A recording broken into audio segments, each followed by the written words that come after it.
Chosen one, if you're hearing this, it means the heavens are stirring, and you were meant to hear this word. Tell me something. Why are you still here? After everything that tried to break you, everything that whispered quit, everything that said your time was up, why didn't you give in? What if I told you that wasn't your resilience, that was divine protection? What if every storm you weathered, every night you couldn't sleep, every moment you felt forgotten, was God shielding you for this moment? There are moments in life that look like ordinary Sundays, but in the spirit realm, they're coded with eternity. The 7th of July is one of them. Here's what's going to shock you. You think you've been surviving, but God says you've been incubating. Every closed door, every delayed blessing, every not yet, it wasn't rejection. It was preparation. For what? For the crossing that's about to happen in your life. Yes, you, the one watching this at 2 a.m. because sleep won't come, the one who's been praying the same prayer for years, the one who wonders if your breakthrough got lost in heaven's mail. God is whispering your name right now. He's saying, my child, this is your crossing. See, most people think Exodus was just about the Israelites, but every chosen one gets their personal Red Sea moment. And yours? It's marked on heaven's calendar for the 7th of July. This isn't about waiting anymore. This is about walking. By the time we reach the end of this message, I promise you'll understand why this date, this moment, was always about you. Why every delay led to this day, why every test was training for this triumph. Before we go deeper, I want to thank every single one of you who has supported this message through super thanks. Your generosity means more than you know. You're not just giving, you're helping spread light to others who feel alone in their calling. Whether you give or not, I'm deeply grateful for your presence here. Your support, your time, your attention, it all matters. And if this message is already stirring something in your soul, go ahead. Type in the comments right now, I'm ready for my Exodus. Don't think about it. Let your spirit speak. Because what I'm about to share will either confirm what God's been whispering to you, or it will be the wake-up call your soul has been waiting for. This is not a coincidence. This is a summons. And chosen one, your crossing begins now. Why do you think some dates feel heavier than others? Why does your spirit quicken when certain moments approach, like your soul recognizes something your mind hasn't figured out yet? What if I told you that the 7th of July isn't just another summer day, it's a spiritual detonation waiting to happen in your life? Listen carefully, chosen one. There's something brewing in the heavens that most people will miss completely. They'll wake up the 7th of July, check their phones, drink their coffee, and go about their day completely unaware that they just walked through one of the most spiritually charged moments of the year. But not you. You're here because God is pulling back the veil. Here's what's going to shake you. This isn't numerology, it's divine architecture. Heaven doesn't move randomly. God doesn't speak accidentally. And when he chooses the number 7, twice, on the same day, that's not coincidence. That's coded release. Let me show you something that will blow your mind. In Genesis, God didn't just create the world in 6 days and rest on the 7th because he was tired. The Almighty doesn't get tired. He was establishing a pattern, a divine rhythm that would echo through all of eternity. 7 represents completion. 7 represents perfection. 7 represents the moment when God says, it is finished. Think about this. When the walls of Jericho fell, it wasn't after 1 day of marching. It wasn't after 3 days. It was on the 7th day, after the 7th lap, when the priests blew the trumpets 7 times. That's when the impossible became inevitable. That's when what looked impenetrable came crashing down in seconds. Your Jericho walls have been standing too long, haven't they? Those financial barriers, those health limitations, those relationship walls that feel 50 feet high and 10 feet thick, those generational curses that have been passed down like unwanted heirlooms. You've been walking around them, praying around them, crying around them. But the 7th of July, That's your seventh day, seventh lap moment. But here's where it gets even deeper. The Sabbath, the seventh day, wasn't just about rest. It was about consecration. It was about being set apart. It was God saying, "This day belongs to me, and what I do on this day is holy." When God consecrates something, He doesn't just bless it, He transforms it completely. You've felt it, haven't you? That stirring in your spirit that something big is coming. That restlessness that won't let you sleep through the night. That's not anxiety, beloved. That's anticipation. That's your spirit recognizing the frequency of heaven tuning up for your personal breakthrough. Some dates in history are not just ink on a calendar, they are spiritual thresholds. The 7th of December marked Pearl Harbor. The 11th of September changed America forever. But the 7th of July, the 7th of July, is marked in heaven's ledger with your name on it. You don't just mark this day marks you. Here's what's happening in the spirit realm right now. Heaven is positioning itself for what I call a divine convergence. When the number 7 appears twice on God's calendar, it's like a double portion being released. It's like heaven saying, "What I've been preparing in secret is about to manifest in public." Think about Elisha asking for a double portion of Elijah's spirit. That wasn't greed, that was spiritual hunger. And God honored it. On the 7th of July, there's a double portion release happening for the chosen ones who are spiritually hungry enough to receive it. But let me ask you something that might make you uncomfortable. What if the delay you've been experiencing wasn't God saying no? What if it was God saying, "Not yet, because what I'm about to release is bigger than what you originally asked for"? You see, most people want God to move on their timeline.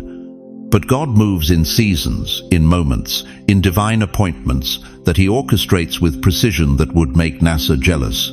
And the 7th of July, the 7th of July, is your divine appointment. I can feel some of you pushing back right now. "Pastor, that sounds too good to be true. I've been waiting so long.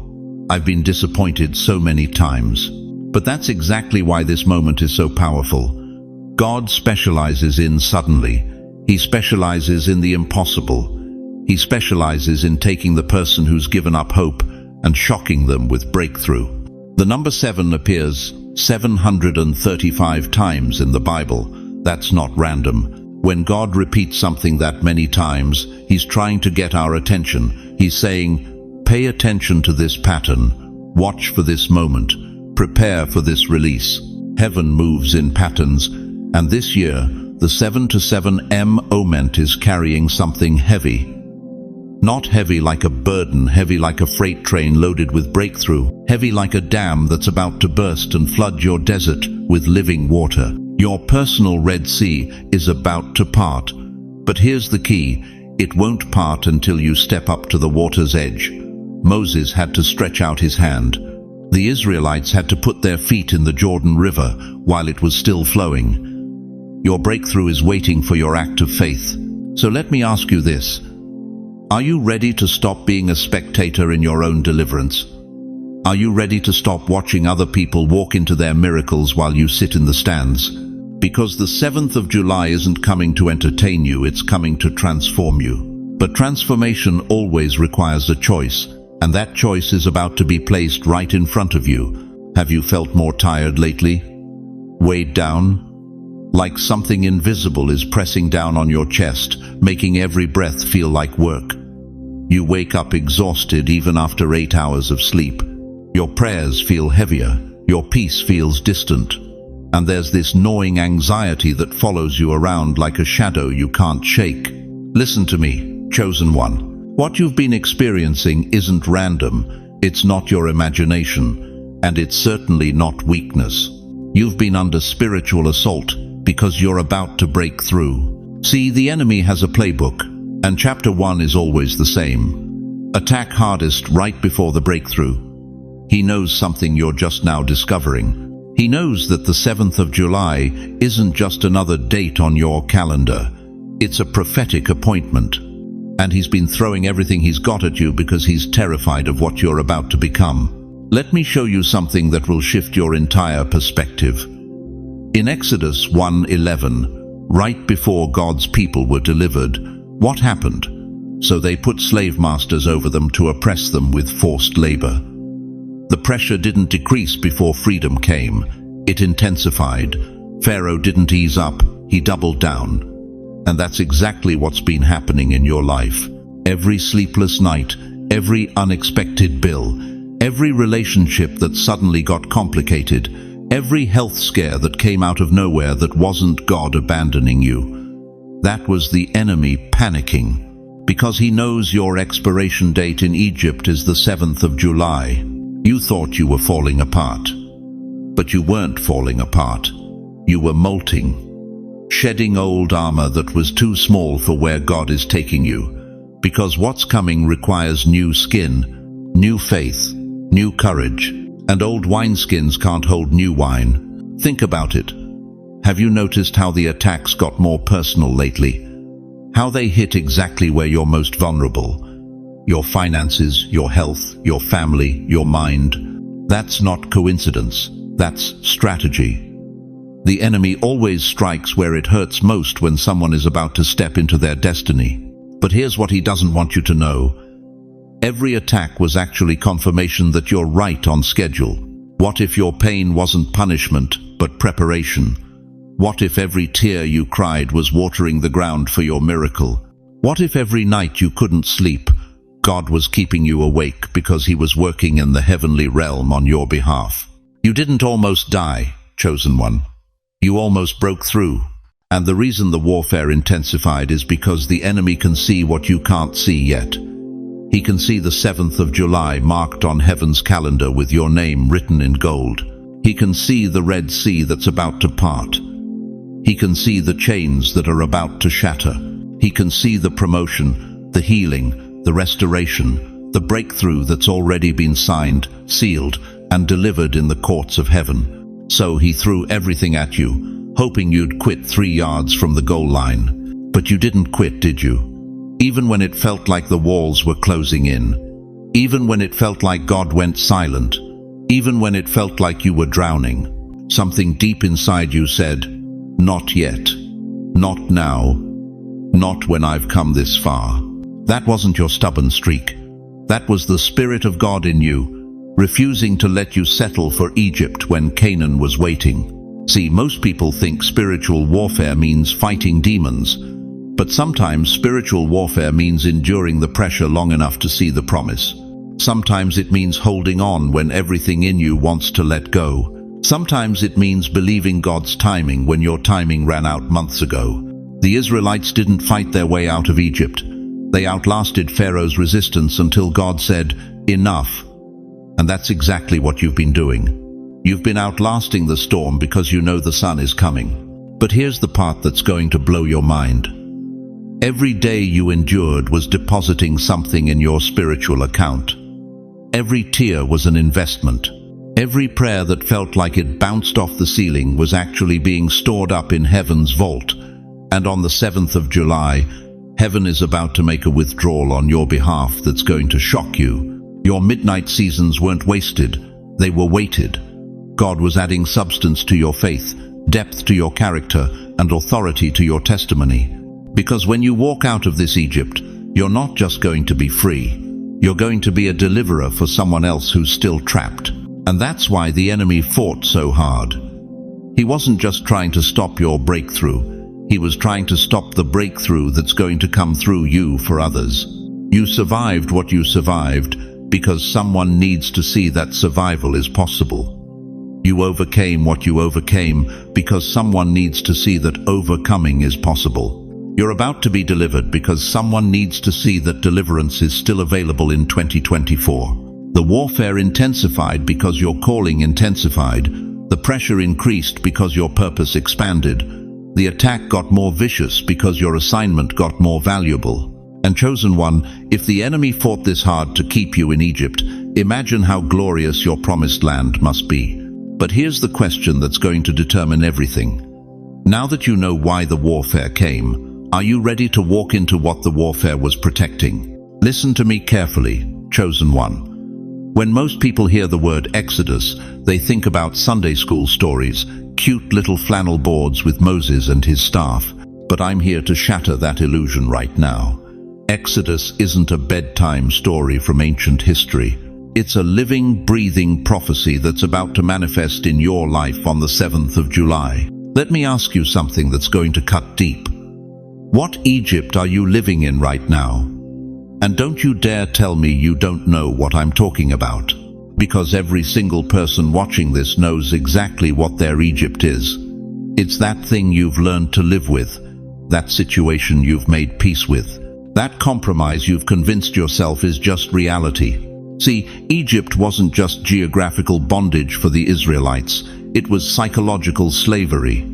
They had food, they had shelter, they had routine. The chains weren't made of iron, they were made of familiarity.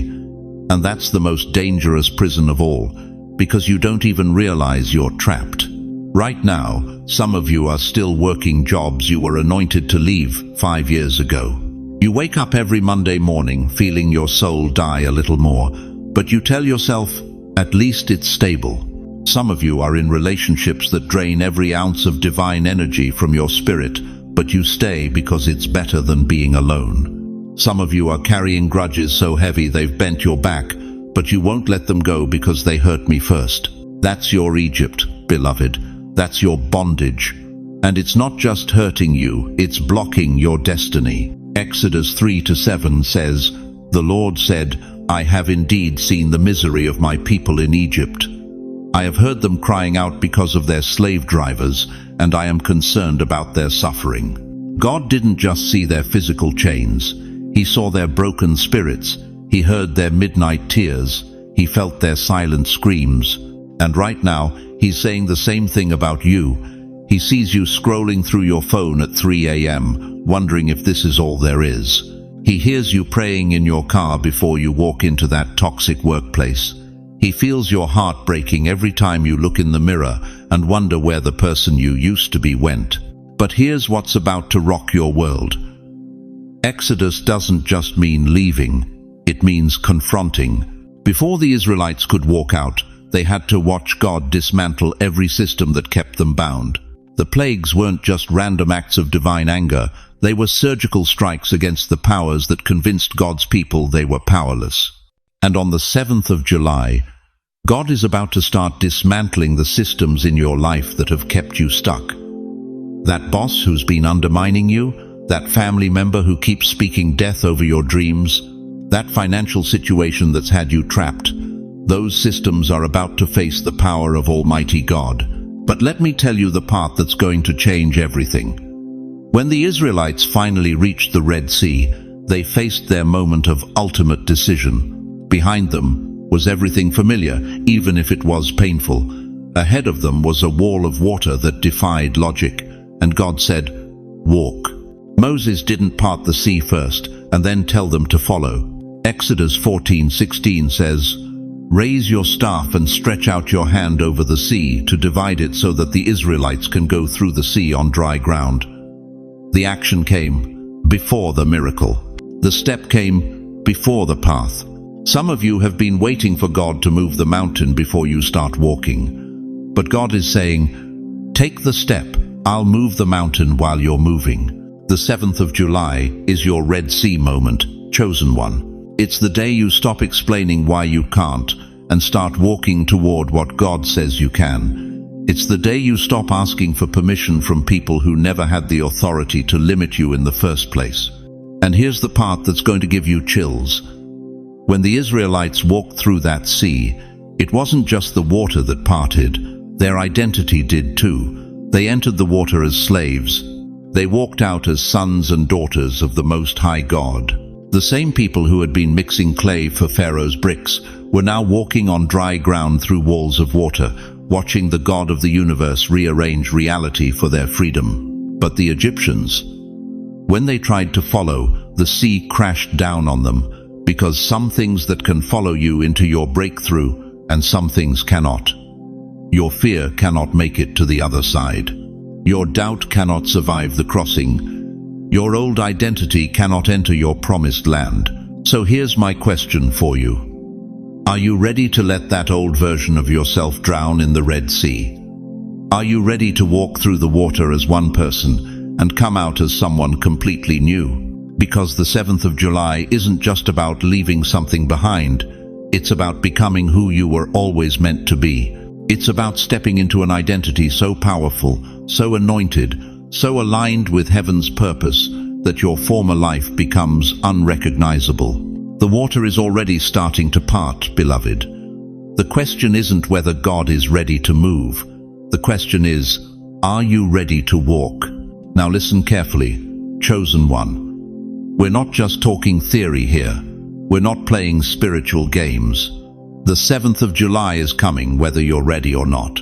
But here's the difference between those who cross over and those who stay stuck in the wilderness for another 40 years preparation. You see, the Israelites didn't just wake up one morning and stroll out of Egypt.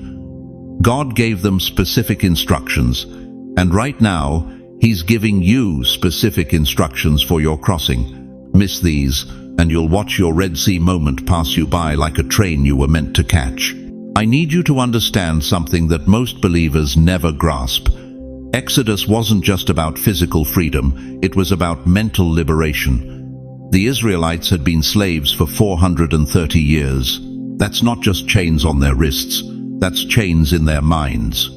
They thought like slaves, talked like slaves, dreamed like slaves. Sound familiar? How many of you are still thinking thoughts that belong to your old life? How many of you are still speaking words that keep you bound to what God is trying to deliver you? Ephraim. This is why preparation isn't optional, it's essential. First, consecrate your mind. In Romans 12:2, Paul declares, "Do not conform to the pattern of this world, but be transformed by the renewing of your mind." Your mind is the battlefield where your exodus will be won or lost.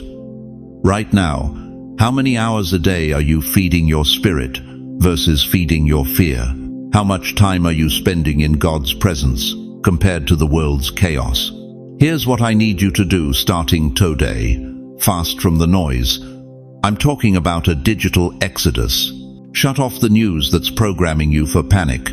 Turn off the television shows that are filling your mind with garbage. Stop scrolling through social media that's making you compare your chapter 1 to someone else's chapter 20. Deuteronomy 8:3 reminds us that man does not live by bread alone, but by every word that comes from the mouth of God. Your mind has been starving while your flesh has been feasting on worldly content. It's time to reverse that.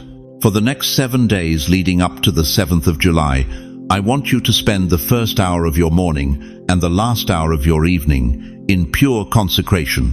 No phone, no distractions, just you and God. Let Him download His thoughts into your mind. Let Him replace the lies with truth. Because here's what the enemy doesn't want you to know: your thoughts become your reality. If you're thinking Exodus thoughts, you'll live an Exodus life. If you're thinking slave thoughts, you'll stay in bondage. Second, speak the Exodus. Proverbs 18:21 declares, "Death and life are in the power of the tongue, and those who love it will eat its fruit." Your mouth is a weapon of warfare. Your words are creative forces, but most of you have been using your words to build prisons instead of opening doors. You've been confessing your problems instead of declaring your promises. Starting right now, I need you to stop talking about what's been and start declaring what's coming. Stop rehearsing your pain and start announcing your breakthrough. Every morning when you wake up, before your feet hit the floor, I want you to say these words: "I am leaving what tried to bury me. This is my crossing. This is my exodus." Don't whisper it. Declare it. Let hell hear it. Let heaven respond to it. Let your own spirit align with it. You need to understand something. The Israelites didn't just think their way out of Egypt. They spoke their way out. When Moses lifted his staff over the Red Sea, he wasn't hoping for a miracle. He was commanding one. There's a difference between prayer and declaration. Prayer asks, declaration commands. Your words right now are either opening your Red Sea or keeping it closed. Which will it be? Third, sow where you want to grow. Luke 6:38 promises, "Give, and it will be given to you. A good measure, pressed down, shaken together, and running over, will be poured into your lap. This principle isn't just about money, it's about faith in action. When you sow into the ground of faith, you're telling God and the spiritual realm that you believe your harvest is coming. I need you to sow into your exodus. Maybe that's financially supporting a ministry that's feeding your spirit. Maybe that's serving someone who needs hope. Maybe that's investing in your spiritual growth through books, conferences, or worship. But here's the key: sow before you see. The Israelites had to pack their bags before the door opened. They had to prepare for freedom while they were still in bondage. Faith isn't waiting to see. Faith is acting like it's already done. Where do you want to be after the 7th of July? What area of your life needs an exodus? Sow into that soil right now. If you want financial freedom, sow financially. If you want relational healing, sow love. If you want spiritual breakthrough, sow into the kingdom of God. Your seed is your vote of confidence in God's promise. It's your way of saying, I believe my exodus is coming, and I'm preparing for it now. If this is speaking to your spirit, pause now and comment, this is my crossing. Don't just spectate this word, agree with it. Let your faith speak louder than your fear. But understand this, chosen one, these aren't suggestions. These are divine instructions for divine intervention. The 7th of July isn't just another date on your calendar. It's your appointment with destiny. The question isn't whether God is ready to deliver you. The question is, are you ready to be delivered? Because everything changes when you stop preparing for failure and start preparing for freedom. Your Red Sea is about to part, but first, your mind must be renewed, your mouth must be aligned, and your faith must be activated. The countdown has begun. Your exodus awaits. Are you prepared to cross over? Listen to me carefully. Chosen one, what I'm about to tell you will separate the wheat from the chaff, the called from the chosen, because the 7th of July isn't coming for everyone. This anointing has requirements. Jesus himself said it in Matthew 22:14. Many are called, but few are chosen. Many will hear this message. Thousands will scroll past. Hundreds will watch halfway. But only the chosen will recognize their name being spoken from heaven's throne room. So who is this for? Who gets to walk through the Red Sea while others stand on the shore wondering what happened? This, the 7th of July anointing, is for those who've survived what killed others. I'm talking about the ones who should have broken but bent instead. The ones who should have quit but kept praying. The ones who should have lost their minds but somehow found their faith deeper in the darkness. You know who you are. You're the one who's been through hell and came out speaking in tongues. You're the one who lost everything and discovered that God was enough. You're the one who got knocked down 7 times and got up 8. Not because you're strong, but because something divine wouldn't let you stay down. This isn't about being perfect. This is about being persistent. This isn't about never falling. This is about falling forward every single time. But here's what's happening right now that you can't explain. You sense something massive approaching. Your spirit is restless. You wake up at 3 a.m. with your heart racing, not from anxiety, but from anticipation. You feel pregnant with possibility, but can't name what you're carrying. You know breakthrough is close, but you can't see it yet. That's the Holy Spirit preparing you for what's coming. That restlessness isn't random. That anticipation isn't wishful thinking. That's heaven's alarm clock going off in your spirit, telling you to get ready. The 7th of July anointing is for the exhausted faithful, the ones who've been serving in silence, giving when no one was watching, praying when no one was listening. You're tired, aren't you? Bone deep, soul-weary tired. You've been carrying burdens that weren't yours, fighting battles that seemed endless, believing for promises that felt delayed. You've been stretched so thin you thought you might snap. But stretching isn't breaking. God has been expanding your capacity, not destroying your spirit. Every season of stretching was preparation for the blessing that requires bigger hands to hold it. This isn't a general blessing rolling out to the masses. This is a tailor-made coat, and only those who bled in private will fit it. Only those who've been measured by pain will wear it properly. Only those who've been cut by betrayal will appreciate its perfect fit. The crowd gets the crumbs, the chosen get the cake. The crowd gets the inspiration, the chosen get the transformation. The crowd gets to watch miracles, the chosen get to walk in them. But why you? Why were you selected from among millions to receive this, the 7th of July visitation? Because you qualified through suffering. You earned your stripes through staying faithful when faith made no sense. You proved your heart when proving it nearly killed you. God doesn't waste pain. Every tear you've cried was collected in heaven's bottle. Every prayer you've prayed in desperation was recorded in heaven's archives. Every time you chose to trust when trust felt impossible was noted in heaven's ledger, and now it's payday. The Israelites didn't just wake up free. They had to endure 400 years of bondage first. But when their exodus came, it wasn't partial. When God moved, Pharaoh couldn't hold them another second. When heaven said go, nothing could say stay. Your 400 years might have been 40 years, or 4 years, or 4 months. But the principle remains the same. The longer the delay, the greater the display. The deeper the valley, the higher the mountain. The darker the night, the brighter the dawn. So I'm asking you directly, are you tired of surviving and ready to thrive? Are you tired of barely making it and ready to walk in abundance? Are you tired of praying for breakthrough and ready to become the breakthrough? Because if you are, then the 7th of July has your name on it.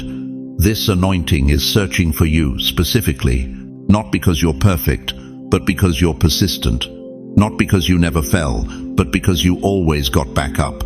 Not because you had great faith, but because you kept faith when faith was all you had.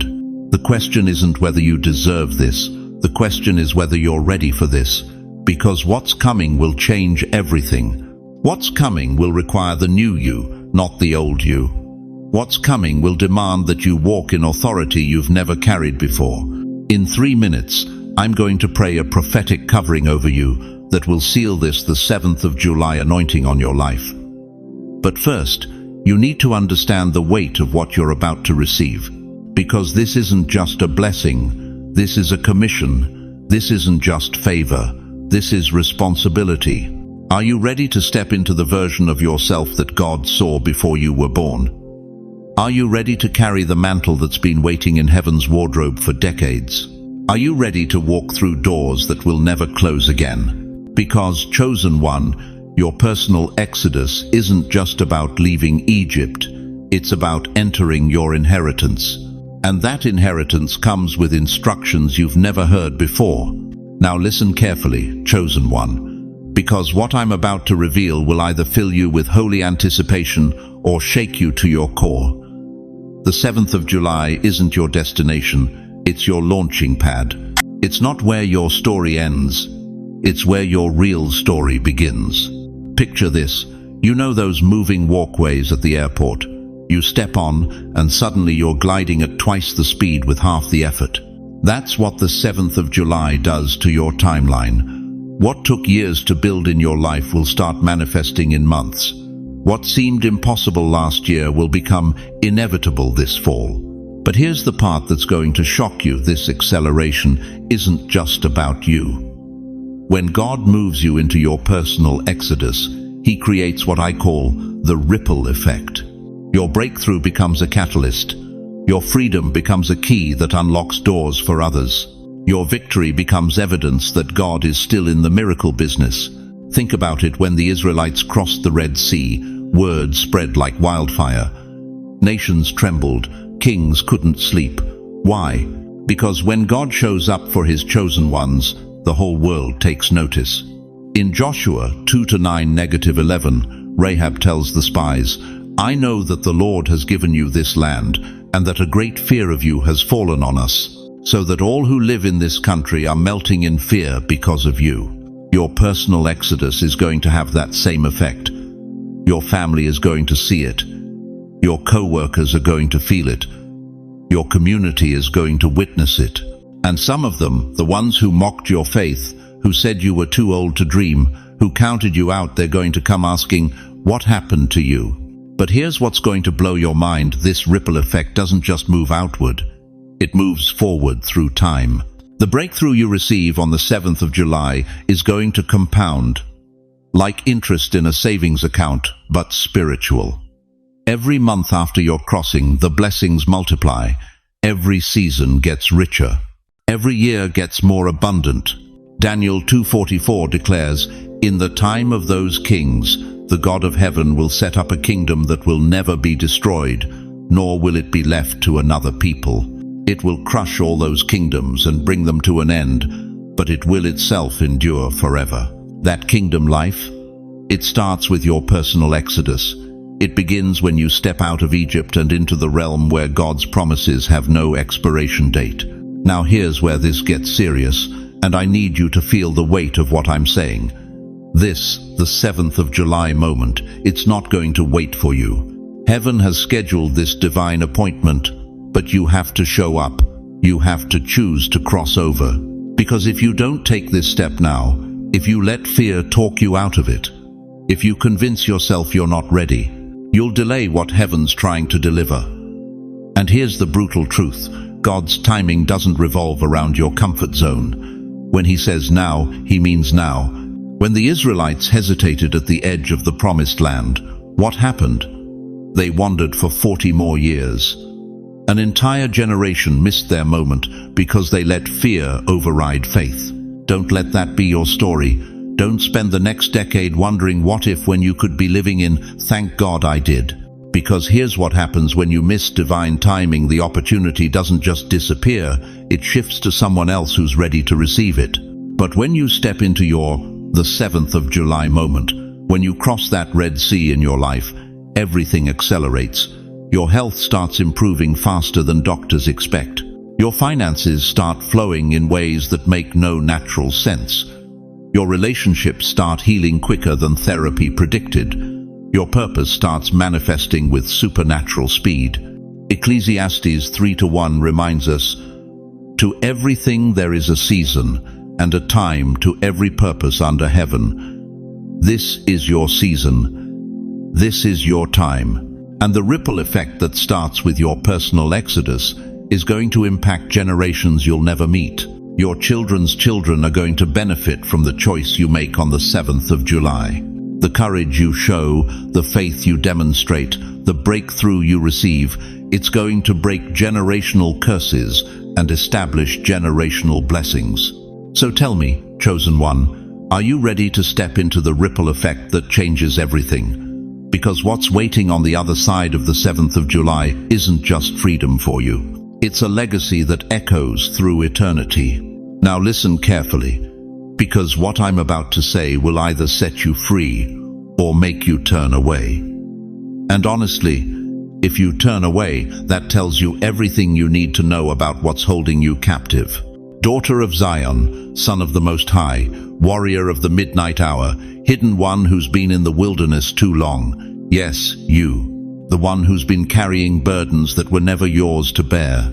The one who's been fighting battles in the dark while everyone else sleeps peacefully. God is calling you by name right now. Not the name on your driver's license, not the name your critics use. Your real name. The one written in heaven's registry before time began. The name that makes demons tremble and angels stand at attention. Here's what's breaking my heart as I speak this. You've been settling for Egypt when God has Canaan waiting. You've been accepting the familiar pain of bondage instead of stepping into the unfamiliar freedom of promise. Why? Because Egypt feels safe. The chains feel normal. The oppression feels manageable. But let me ask you something that's going to cut deep. What if the very thing you're most afraid to lose is the exact thing that's keeping you from everything God wants to give you? Think about it. The Israelites had food in Egypt. They had shelter. They had routine. Yes, they were slaves, but they knew what to expect. The wilderness? That was uncertain. That was scary. That required faith. And here you are, holding on to your Egypt. Maybe it's a toxic relationship that gives you just enough affection to keep you trapped. Maybe it's a job that pays the bills but kills your soul. Maybe it's an addiction that numbs the pain but destroys your purpose. Maybe it's bitterness towards someone who hurt you, and you've held onto that poison so long it feels like part of your DNA. Whatever it is, God is saying, today, let my people go. Close your eyes for a moment. I need you to feel this, not just hear it. In Exodus 14:13, Moses told the people, "Do not be afraid. Stand firm, and you will see the deliverance the Lord will bring you today." Today, not tomorrow, not next year, not when you feel ready. Today. Now repeat after me, and I want you to say this like your life depends on it, because it does. Today, I let go of Egypt. Say it again. Louder. Today, I cross over. Feel that? That's your spirit agreeing with heaven. Today, I agree with God's plan for my life. Here's what's happening right now in the spirit realm.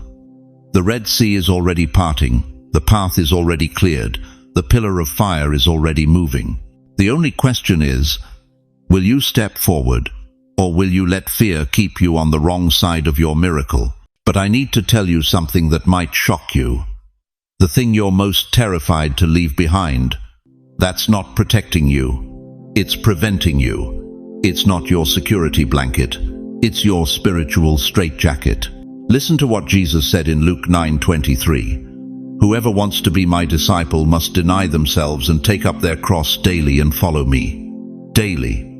Not when it's convenient, not when it makes sense. Daily. You know what denying yourself means? It means saying no to the comfort of the familiar hell and yes to the uncertainty of divine purpose.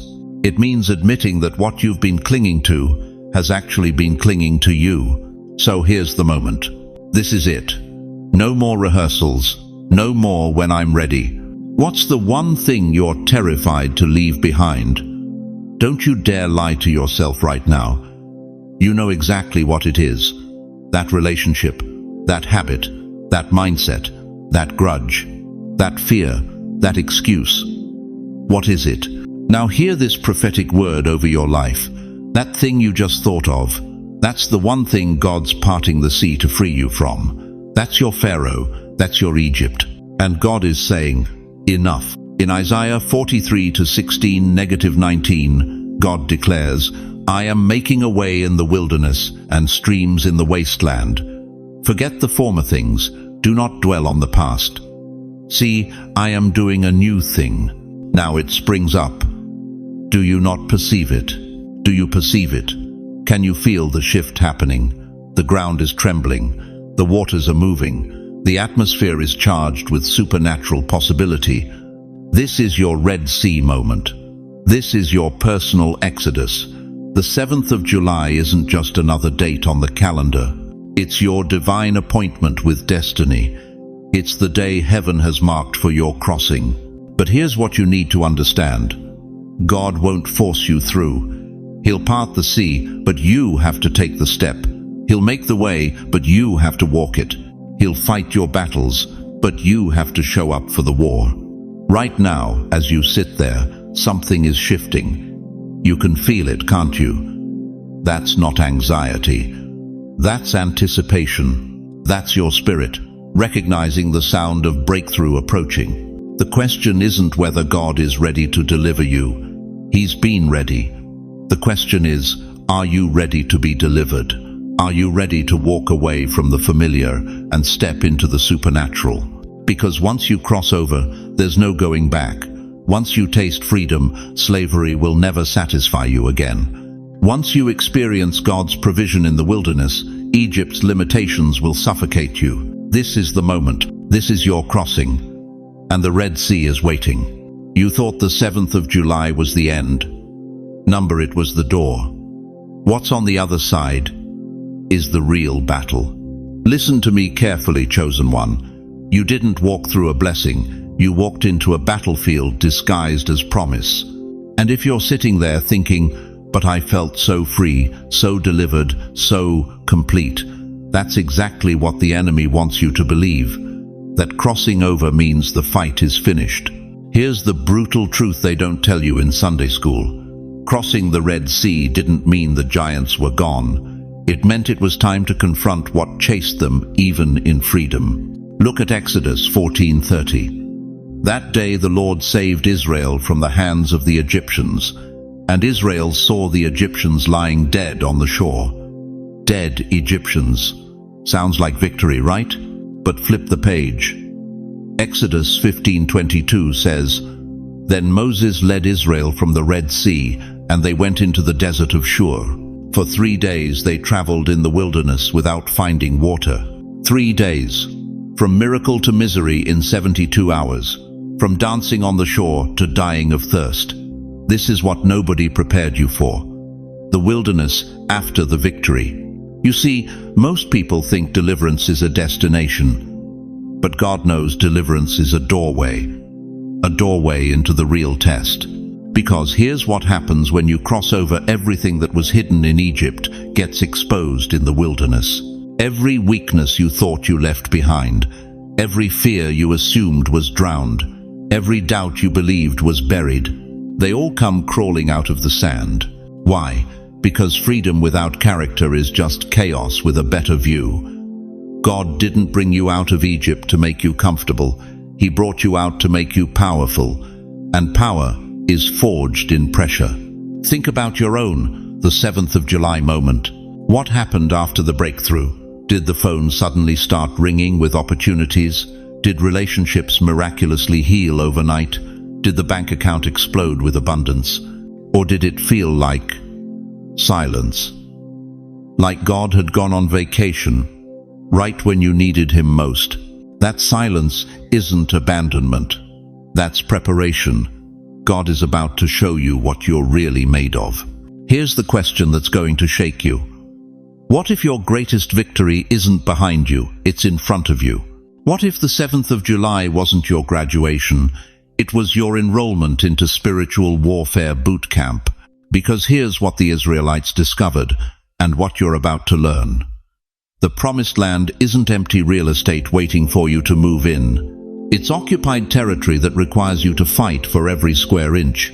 Joshua 1-3 says, I will give you every place where you set your foot. Not every place you dream about.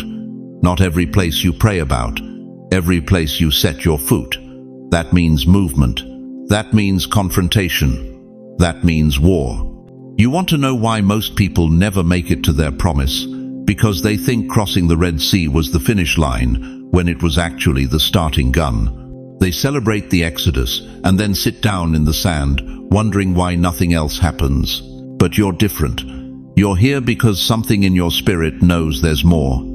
You can feel it stirring, the restlessness, the hunger, the knowing that what you experienced on the 7th of July was just the appetizer. The enemy thought he could stop you at the water. When that failed, he thought he could drown you in the crossing. When that failed, he's banking on one last strategy. Convince you that survival in the wilderness is the same as thriving in the promise. Don't you dare settle for surviving when God called you to conquering. So here's the question that will determine everything. Are you going to camp in the wilderness of your breakthrough, or are you going to march into the promise that's been waiting for a warrior like you? Because, chosen one, what I'm about to show you next will either terrify you or ignite the giant slayer that's been sleeping in your spirit. The war for your destiny is about to begin. Listen to me carefully, chosen one. Something's been happening to you since the 7th of July, and I need you to understand what you're experiencing isn't weakness, it's warfare. You thought the anxiety would lift after your crossing. You believed that once you stepped into your breakthrough, peace would flood your soul like morning sunlight. But now, you're waking up with even deeper restlessness.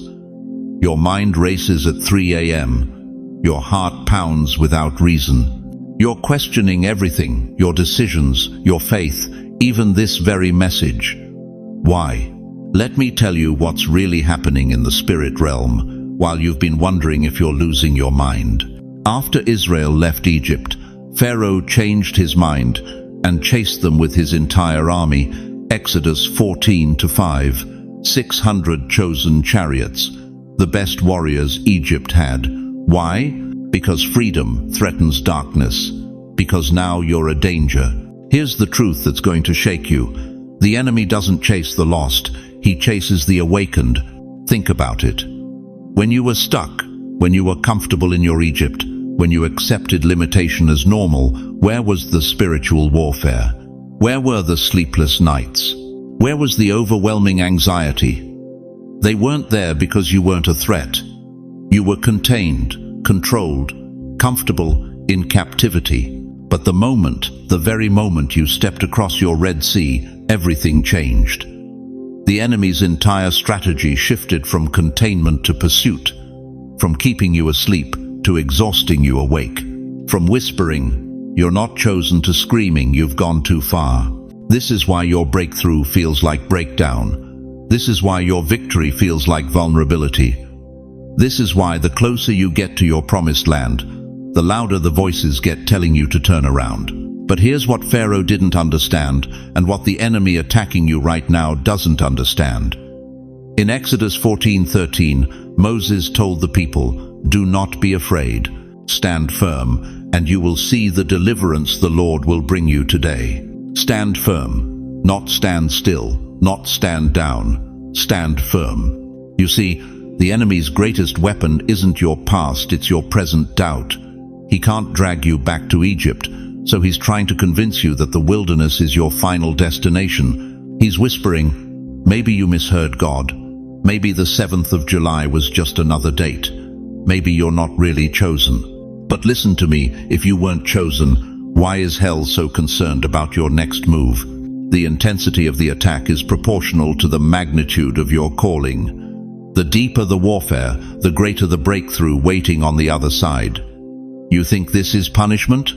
This is preparation. Every sleepless night is training your spirit to be alert in battle. Every anxious moment is teaching you to lean harder into faith. Every doubt that surfaces is being used by God to root you deeper in His truth. The enemy meant it for evil, but God is turning it for good. You want to know why the opposition increased after your crossing? Because you're no longer trying to get out, you're trying to get in. You're no longer escaping Egypt, you're approaching Canaan. And between where you were and where you're going lies the wilderness where giants fall and warriors rise. The Israelites faced the same thing. After their supernatural crossing, they encountered more battles, not fewer, more opposition, not less. But every single battle was preparation for possession. Every fight in the wilderness was training for the fights they'd face in the promised land. Here's what you need to understand about your current season. You're not going backwards. You're going through. The Red Sea behind you is closed forever. Pharaoh's army is drowned in the depths. There is no return route to Egypt. The only direction you can go is forward toward everything God promised you. But the enemy knows something about your destiny that you're just beginning to discover. He knows that once you fully step into who God called you to be, you won't just be free, you'll be a liberator. You won't just escape Egypt, you'll help others escape theirs. You won't just cross your Red Sea, you'll teach others how to walk on dry ground through impossible situations. This is why the warfare intensified. This is why the attacks feel personal. This is why every day feels like a battle for your very identity, because it is a battle for your identity. The enemy knows that if he can convince you that you're still a slave, you'll never step into your authority as a deliverer. But chosen one, I have news for you. The same God who parted the Red Sea for your crossing is the same God who will fight your battles in the wilderness. The same power that brought you out of Egypt is the same power that will bring you into your inheritance. Your restlessness isn't a sign that you made a mistake. It's a sign that you're pregnant with purpose, and something powerful is about to be born through you. So when the enemy whispers that your breakthrough was a fluke, remind him of the 7th of July. When he suggests you go back to what was familiar, remind him that his army is at the bottom of the sea. When he tries to convince you that the wilderness is your destination, remind him that you're just passing through. Because here's what's about to happen next, and this is where it gets really dangerous for the kingdom of darkness. The crowd was loud at the Red Sea, but in the wilderness, it gets quiet. Even heaven feels still. You know what I'm talking about, don't you? that suffocating silence that comes after the miracle. One day, you're dancing on dry ground, celebrating your breakthrough, posting about God's goodness. The next, you're staring at sand dunes that stretch to nowhere, wondering if you imagined the whole thing. Here's what nobody tells you about freedom. It doesn't come with a manual, it comes with a mirror. And sometimes, chosen one, what you see reflected back isn't the victorious warrior you expected. It's someone who's been through hell and still carries the scars. The Spirit led Jesus into the wilderness immediately after his baptism. Mark 1:12, right after the heavens opened, right after the Father's voice thundered approval, right after the dove descended, came isolation. 40 days, no crowds, no applause, just him, the desert, and the devil's whispers. If it happened to Jesus, why do we think we're exempt? You've been asking God why the silence feels so deafening after he moved so powerfully, why the loneliness cuts deeper now than it did in Egypt, why freedom feels heavier than bondage ever did. Let me tell you something that might shake you. Maybe the hardest part isn't Egypt. It's walking free but still feeling broken. You survived the plagues. You walked through the Red Sea. You watched your enemies drown. But here you are, 3 days into freedom, and you're already complaining about the water tasting bitter. Already questioning if slavery was really that bad. Already wondering if you heard God correctly. Sound familiar? This is what I call spiritual PTSD. Post-traumatic spiritual disorder. You've been in survival mode so long that peace feels like a trap. You've been fighting so hard that rest feels like laziness.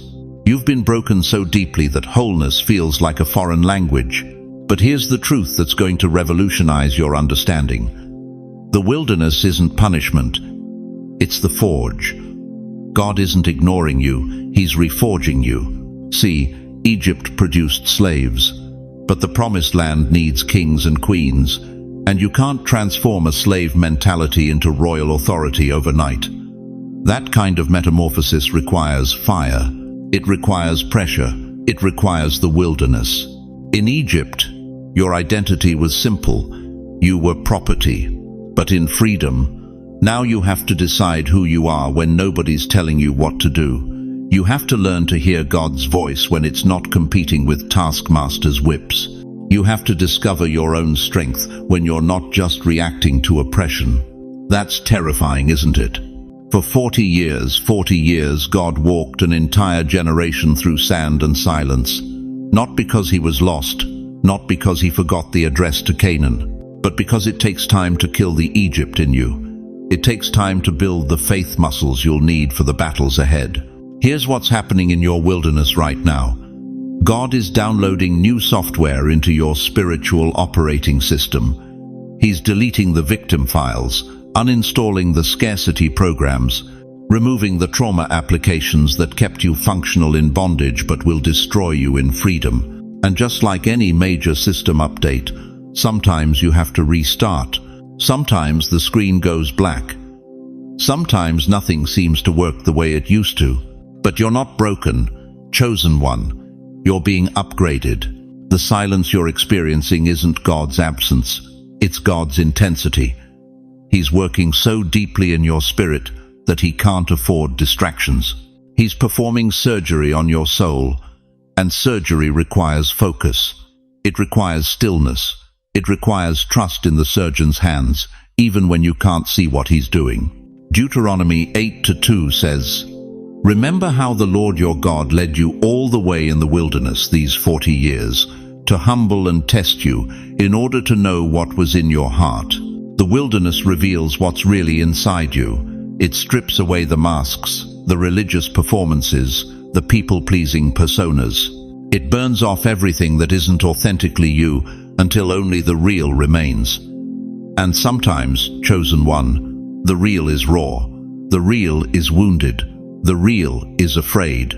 But the real is also where God does his best work.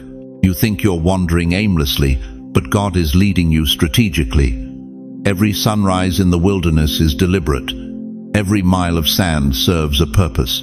Every moment of silence is sacred. He's not keeping you here because he's forgotten about you. He's keeping you here because he's not finished with you. The fire by night isn't just for light, it's for purification. The cloud by day isn't just for shade, it's for covering. God is literally wrapping himself around your wilderness experience, ensuring that nothing, not the heat, not the cold, not the loneliness, not the doubt can separate you from his love. But here's where it gets personal. Here's where I need you to lean in and listen with your whole heart. What if this wilderness season isn't about what you've lost? What if it's about what you're about to gain? What if the very thing that's breaking your heart is actually breaking you open for a blessing so big, so beautiful, so beyond your current capacity that God had to expand you first?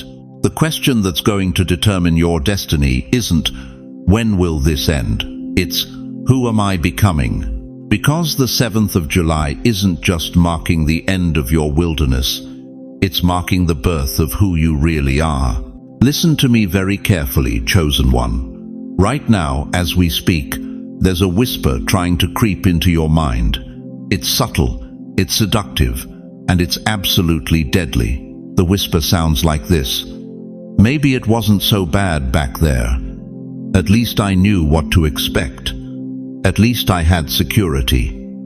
At least I wasn't walking into the unknown. Stop right there. That's not nostalgia talking. That's fear. And that fear has a name. It's called the Egypt complex. And it's killed more destinies than persecution ever did. You see, the Israelites didn't just face Pharaoh's army at the Red Sea. They faced something far more dangerous, their own memories. Numbers 14:4 tells us something that should shake you to your core. They said to each other, "Let's choose a leader and go back to Egypt." Think about that. These people had witnessed the 10 plagues. They'd seen water turn to blood. They'd walked through the Red Sea on dry ground. They'd been supernaturally fed manna from heaven. And yet, they wanted to go back. Why? Because freedom is terrifying when you've been a slave for 400 years. Here's what nobody tells you about leaving Egypt. The hardest part isn't getting out, it's staying out. Because Egypt doesn't just release you from chains. Egypt programs you to miss the chains. It conditions you to crave captivity. It makes you believe that bondage is better than the unknown. And right now, some of you are feeling that pull. Maybe it's that toxic relationship that gave you just enough attention to keep you hooked. Maybe it's that job that slowly suffocated your dreams but paid the bills. Maybe it's that addiction that numbed the pain but never healed the wound. Maybe it's that bitterness that felt like protection but became your prison. The enemy is whispering, "Go back. It was safer there. You knew the rules. You knew your place." But let me tell you something that will shatter that lie forever. Comfort is a coffin when it's chained to your past. You think you're homesick for Egypt? You're not. You're just afraid of being chosen. You're terrified that God actually sees something in you that you can't see in yourself. You're scared that if you keep walking forward, you might actually become who He's called you to be. And that terrifies the hell out of hell itself. Because the moment you stop looking back, the moment you stop romanticizing your Egypt, the moment you realize that your past was never your home, it was your holding cell, that's the moment everything changes. The Israelites in the wilderness weren't just dealing with hunger and thirst. They were dealing with identity crisis. For 400 years, their identity was slave. Now God was saying, "You're my people, you're chosen, you're free." And they couldn't handle it. Some of you can't handle it either. You'd rather go back to being the victim, the broken one, the one with excuses, because at least that identity felt familiar. At least that story had a script. At least that prison had walls you could see. But chosen one, you were never meant to be comfortable in captivity. You were meant to be dangerous in your freedom. Here's the brutal truth that nobody wants to face. Egypt never stops calling. Even after you've crossed the Red Sea, even after you've tasted manna, even after you've seen the pillar of fire by night, Egypt keeps whispering, "Come back, come back, come back." And do you know why? Because Egypt knows something about you that you're just beginning to discover. Egypt knows that if you keep walking forward, if you refuse to turn around, if you embrace your calling as a chosen one, you're going to become so powerful, so anointed, so aligned with God's purpose, that you'll become a threat to every kingdom of darkness that once held you. Egypt doesn't want you back because it misses you. Egypt wants you back because it fears what you'll become without it. The wilderness isn't punishment, it's purification. Every step away from Egypt is a step toward your true identity. Every day you refuse to look back is a day you grow stronger, clearer, more dangerous to the forces that once controlled you. So when that voice whispers, maybe you should go back, you look that lie in the face and you declare, I am not going backwards. I am not returning to my vomit. I am not crawling back to the place that nearly killed me. I am chosen. I am called. I am crossing over. Because here's what God is saying to you right now. My child, I didn't bring you out of Egypt to take you back to Egypt. I brought you out to bring you up. I brought you out to bring you into your destiny, into your purpose, into the land I've prepared specifically for you. The Red Sea behind you isn't just water, it's a wall. God has already closed the door on your past. The only direction you can go now is forward. The only choice you have now is to possess what I've already given you. But here's the question that's going to determine everything. Are you going to trust the God who brought you out, or are you going to trust the fear that wants to take you back? Because the 7th of July isn't just about leaving Egypt, chosen one. It's about never returning. It's about burning the bridges to your bondage. It's about cutting the cords to your captivity once and for all. The promised land is waiting, but it's only for those brave enough to keep walking when Egypt starts calling their name. So tell me, are you going forward, or are you going back? Now here's where most people get confused about God's provision. They think when heaven opens up, it's supposed to look like a Vegas buffet, gold falling from the sky, mansions appearing overnight.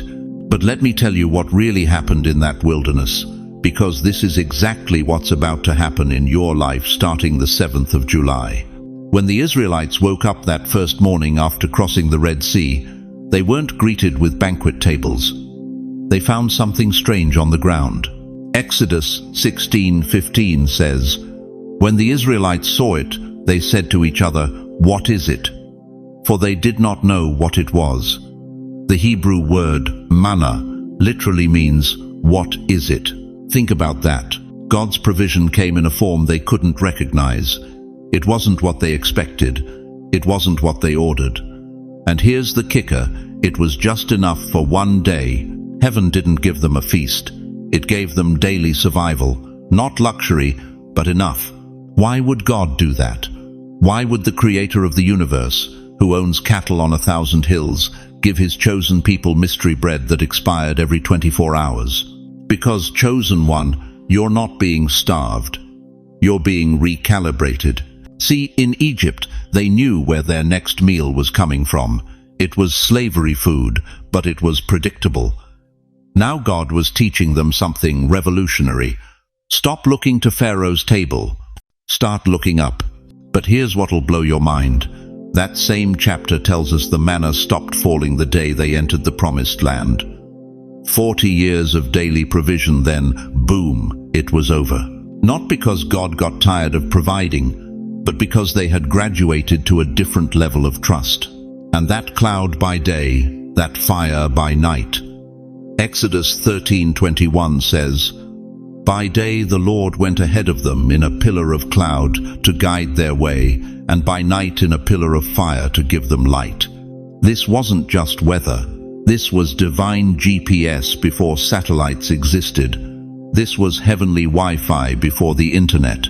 When they moved, the cloud moved. When they stopped, it stopped. When darkness fell, fire ignited. Every single day for 4 decades, heaven was their navigation system. But here's what's going to mess with your theology. Sometimes that cloud sat still for months. Sometimes it moved 3 times in one day. The people had no control over the schedule. They couldn't Google when is God moving next. They had to watch, They had to wait. They had to trust a timing they couldn't understand. Does this sound familiar? Have you been living on daily manna lately? Has your provision been just enough, but never too much? Have you been wondering why God hasn't given you the whole blueprint, just the next step? Listen to me carefully. You think you're behind schedule. God says you're right on time. You think you're lacking provision. Heaven says you're being prepared. You think you're in the wilderness by accident. The Almighty says this is strategic. Because what happens in the wilderness? Character gets forged, faith gets tested, entitlement gets burned away. And that comfortable dependence on Egypt's false security gets completely demolished. Deuteronomy 8:2 reminds us, "Remember how the Lord your God led you all the way in the wilderness these 40 years, to humble and test you, in order to know what was in your heart." The wilderness isn't punishment, it's purification. The manna isn't poverty, it's divine dependency. The cloud isn't confusion, it's supernatural guidance. And the fire? That's not just light, that's protection from everything that hunts in the dark. You've been living in mystery provision because God is weaning you off Egyptian thinking. He's teaching you to look up instead of around, to trust His hand instead of your plans, to follow His cloud instead of your calendar.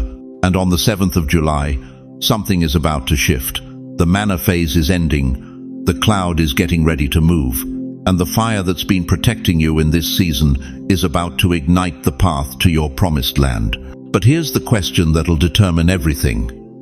When that cloud starts moving toward your breakthrough, will you be watching, or will you still be staring at yesterday's manna? Chosen one, let me leave you with this truth. The 7th of July isn't just another date on your calendar.